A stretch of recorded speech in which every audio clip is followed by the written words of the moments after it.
एक प्रभावी अंमलबजावणीसाठीही शासन कटिबद्ध आहे।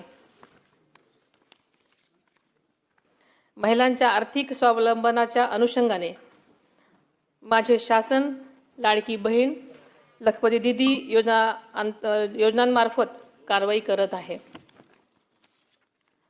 सभापती महोदय, सन्माननीय सदस्य श्रीमती उमाताई खापरे यांनी आंतरराष्ट्रीय महिला दिनाच्या निमित्तानं विविध क्षेत्रांमध्ये महिलांचे वाढते योगदान अधोरेखित केले।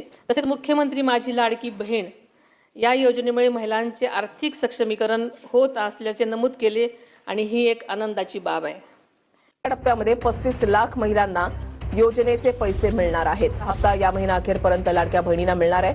महत्त्वाची बातमी, लाडक्या बहिणींसाठी हप्ता देण्याची प्रक्रिया सुरू होणार आहे।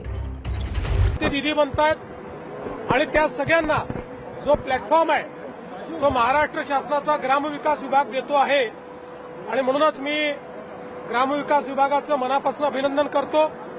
मुंबईतल्या या महालक्ष्मी सरसमध्येही प्रचंड प्रतिसाद लोकांचा मिळणार आहे।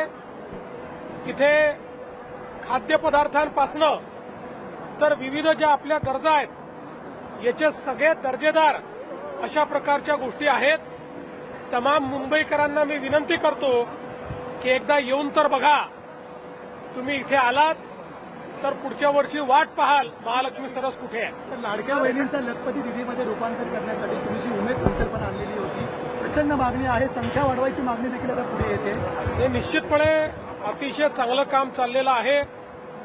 लाडक्या बहिणीचे टार्गेट आम्ही आता वाढवतो।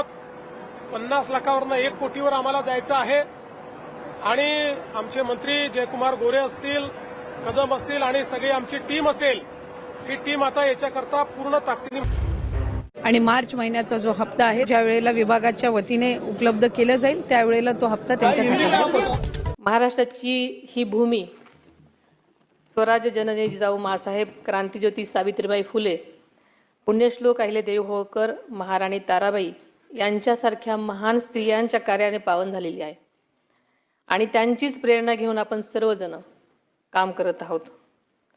आंतरराष्ट्रीय महिला दिनाचे औचित्य साधून मी अत्यंत महत्त्वाची शासनाची आज घोषणा आपल्यासमोर करते आहे। एक आनंदाची बातमी हप्ता आहे तो लवकरच लाडक्या बहिणींच्या खात्यामध्ये आता जमा होणार असल्याची माहिती मिळते। लाडक्या बहिणींसाठी ही खरं तर खुश खबरच म्हणावी लागेल। तो हप्ता आहे तो आता लाडक्या बहिणींच्या खात्यामध्ये लवकरच सरकारकडून जमा केला जाणार आहे। लाडकी बहीण योजनेबाबत अदिती तटकर यांनी पुन्हा भाष्य केलंय। तर अंतिम अहवाल समोर येईल आणि त्यामुळे राज्य आणि केंद्र सरकारच्या लाभार्थी योजनांचा फायदा अंतिम यादीनुसार सुरूच राहणार असल्याचं अदिती तटकर यांनी म्हटलंय।